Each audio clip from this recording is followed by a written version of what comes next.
আসসালামু আলাইকুম বন্ধুরা, কেমন আছেন? আশা করি ভালো আছেন। আজকে আমরা জানবো ফেরাউনের স্ত্রীর জান্নাত লাভ। চলুন পুরো ভিডিওটি দেখে আসি। তাহরিম পবিত্র কোরআনের 66তম সূরা, এর 2 রুকু 12 আয়াত। তাহরিম মানে হারাম মনে করা। হযরত মুহাম্মদ সাল্লাল্লাহু আলাইহি সাল্লামকে আল্লাহ বলেছেন, আল্লাহ যা হালাল করেছেন তা তুমি কেন হারাম মনে করো? আসরে নামাজের পর রাসূলুল্লাহ সাল্লাল্লাহু আলাইহি সাল্লাম তার পত্নীদের সঙ্গে অল্পক্ষণের জন্য হলেও দোয়া করতেন। মধুপান করার জন্য জয়নবের রাদিয়াল্লাহু আনহুর গৃহে তিনি একাধারে অবস্থান করার বিলম্ব হলেও তার উপর 2 স্ত্রী আয়েশা রাদিয়াল্লাহু আনহু, হাফসা রাদিয়াল্লাহু আনহু অনুযোগ করেন। এতে রাসূলুল্লাহ সাল্লাল্লাহু আলাইহি সাল্লামের মধু খাওয়াবেন না বলে শপথ করেন। এই প্রেক্ষাপট সূরাটি অবতরণ আয়েশা ও হাফসা রাদিয়াল্লাহু আনহুকে এই সূরায় তওবা করে পারিবারিক জীবনে শান্তি আনার উপদেশ দেওয়া হয়। নূহ আলাইহিস সালাম ও লূত আলাইহিস সালামের স্ত্রীদের উল্লেখ করে এতে বলা হয় যে তারা নবী সাল্লাল্লাহু আলাইহি সাল্লামের পত্নী হওয়া সত্ত্বেও নিজেদের কর্মের জন্য নরক ভোগ করেছিল। অন্যদিকে ফিরআউনের স্ত্রী হওয়া সত্ত্বেও সৎ কর্মের জন্য তার স্ত্রী জান্নাত লাভ করেন। এ সূরায় আল্লাহ দেওয়া হালালকে হারাম করতে নিষেধ করা হয়েছে।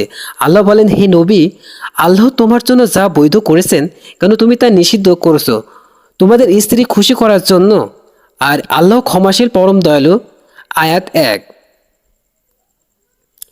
এরপরে আয়াতে নির্দেশ দেওয়া হয়েছে যে কেউ কোনো হালালকে নিজের উপর হারাম করার শপথ করলে অবশ্যই তাকে সে শপথ ভাঙতে হবে। সে শপথ ভাঙার কাফফারা আদায় করে আল্লাহর আরোপ করা হালালকে গ্রহণ করতে হবে। আল্লাহ বলেন, আল্লাহ তোমাদের শপথ থেকে মুক্তির ব্যবস্থা করে দিয়েছেন। আল্লাহ তোমাদের সহায় আর তিনি সর্বজ্ঞ তথ্য জ্ঞানী। জাহান্নামের আগুন থেকে নিজেকে নিজের পরিবারকে রক্ষা করা ইমানদার পুরুষের দায়িত্ব। এই সূরায় আছে, হে বিশ্বাসীগণ, তোমরা তোমাদের নিজেদের ও তোমাদের পরিবার পরিজনকে সেই আগুন থেকে রক্ষা করো যার ইন্ধন হবে মানুষ ও পাথর, যার নিয়ন্ত্রণ ভার অর্পিত আছে নির্মম হৃদয়, কঠোর স্বভাব ও ফেরেশতাদের উপর। যারা আল্লাহ তাদেরকে যা আদেশ করেন তা অমান্য করো না ও যা আদেশ করা হয় তাই করো। আয়াত 6। আসিয়া বিনতে মুজাহিম ছিলেন প্রাচীন মিশরের ফিরআউনের স্ত্রী। এক আল্লাহর উপর ছিল তার বিশ্বাস, মানুষের প্রতি ছিল দয়ালু ও সহানুভূতিশীল।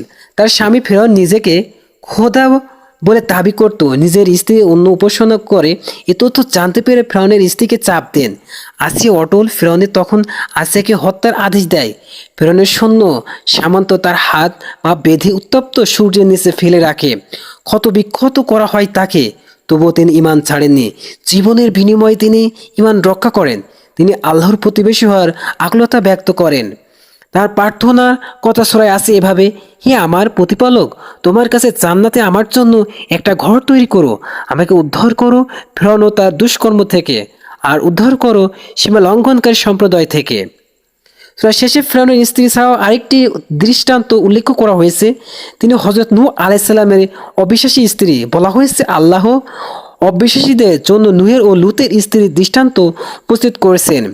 ওরা ছিল আমার 2 সৎ কর্মপরায়ণ দাসের অধীন, কিন্তু তারা তাদের সঙ্গে বিশ্বাসঘাতকতা করেছিল। তাই নূহ ও লূত তাদেরকে আল্লাহর শাস্তি থেকে রক্ষা করতে পারল না, আর তাদেরকে বলা হলো জাহান্নামে ঢুকবে।